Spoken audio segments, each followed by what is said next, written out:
The Miserable Life and Tragic Ending of Wally Cox.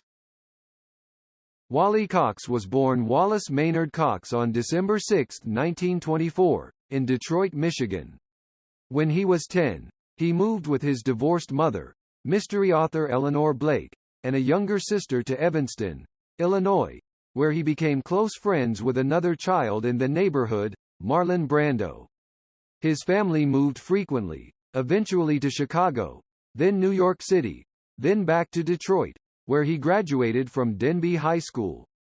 During World War II, Cox and his family returned to New York City, where he attended City College of New York. He next spent 4 months in the United States Army, and on his discharge attended New York University. He supported his invalid mother and sister by making and selling jewelry in a small shop and at parties, where he started doing comedy monologues. These led to regular performances at nightclubs, such as the Village Vanguard, beginning in December 1948. He became the roommate of Marlon Brando, who encouraged him to study acting with Stella Adler.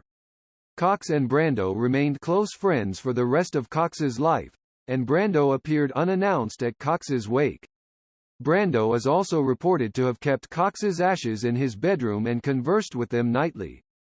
In 1949, Cox appeared on the CBS network radio show Arthur Godfrey's Talent Scouts, to the great amusement of host Godfrey. The first half of his act was a monologue in a slangy, almost mumbled punk kid characterization, telling listeners about his friend Dufo. What a crazy guy. The gullible oaf Dufo would take any dares and fall for his gang's pranks time after time, and Cox would recount the awful consequences. 16 stitches. What a crazy guy. Cox's decidedly different stand-up routine was infectious in its ridiculousness, and just as the studio audience had reached a peak of laughter, Cox suddenly switched gears, changed characters, and sang a high-pitched version of the drunkard song punctuated by eccentric yodels.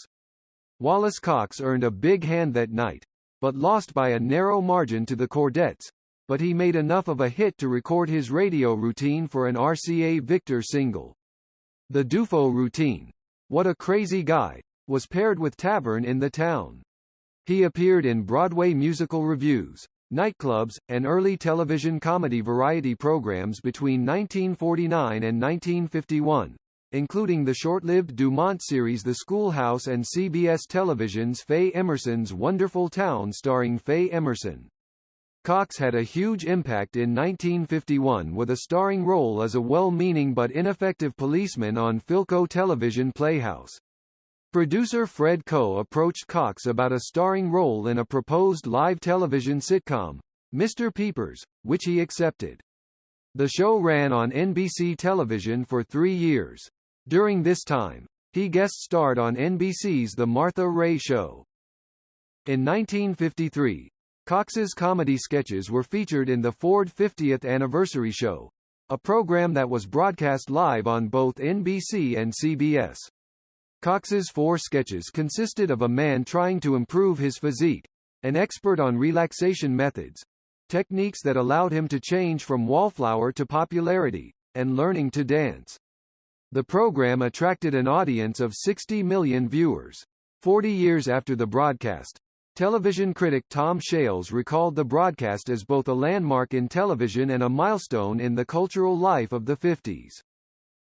In 1959, Cox was featured in the guest-starring title role in the Vincent Eaglewood story on NBC's Western series, Wagon Train. Cox played a prominent supporting role as Preacher Goodman in the Earl Hamner novel brought to the screen, Spencer's Mountain, 1963. Cox played the role of a Navy sonar man in The Bedford Incident, 1964, and the role of a drug-addicted doctor opposite Brando in the World War II suspense film, Morituri, 1965. Other roles were as the hero of The Adventures of Hiram Holiday, based on a series of short stories by Paul Gallico and co-starring with Ainsley Pryor. He was a regular occupant of the upper left square on the television game show Hollywood Squares and voiced the animated cartoon character Underdog. He also was a guest on the game show What's My Line? And on the pilot episodes of Mission: Impossible and It Takes a Thief. Cox made several appearances on Here's Lucy, as well as the Beverly Hillbillies, Lost in Space, I Spy, and evening talk shows. He played a pickpocket in an episode of Car 54, Where Are You? He also appeared on The Twilight Zone, Season 5, episode number 140, titled From Agnes, with Love. He played character roles in more than 20 motion pictures and worked frequently in guest star roles in television drama, comedy, and variety series in the 1960s and early 1970s. These include a supporting role in the 20th Century Fox's unfinished film Something's Got to Give, 1962, the last film of Marilyn Monroe. He was cast in a role as a down-on-his-luck prospector seeking a better life for his family in an episode of Alias Smith and Jones, a Western comedy, and Up Your Teddy Bear, a.k.a. Mother, 1970, in which he starred with Julie Newmar. His television and screen persona was that of a shy, timid, but kind man who wore thick eyeglasses and spoke in a pedantic, high-pitched voice. Cox wrote a number of books, including Mr. Peepers, a novel created by adapting several scripts from the television series My Life as a Small Boy, an idealized depiction of his childhood, a parody and update of Horatio Alger in Ralph Makes Good, which was probably originally a screen treatment for an unmade film intended to star Cox, and a children's book, The 10th Life of Osiris Oakes. In a 1950s article on Cox's series Mr. Peepers, Popular Science reported that Cox kept a small workshop in his dressing room. Cox's Hollywood Squares colleague Peter Marshall recalled in his memoir Backstage with the Original Hollywood Square that Cox installed and maintained all the wiring in his own home. While he mostly maintained a meek on-screen persona, TV viewers did get to see a glimpse of Cox's physicality on an episode of I've Got a Secret, aired on May 11, 1960. In which he and host Gary Moore ran around on stage assembling furniture while the panel was blindfolded. On the May 15, 1974, installment of The Tonight Show, actor Robert Blake spoke of how much he missed his good friend Cox, who was described as being adventuresome and athletic. Cox married 3 times. To Marilyn Gennaro, Milagros Tirado, and Patricia Tiernan, and by his 3rd wife and his 2 children.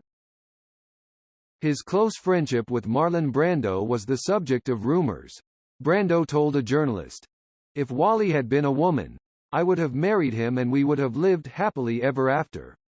Writer-editor Beauregard Houston Montgomery said that while under the influence of marijuana, Brando told him that Cox had been the love of his life.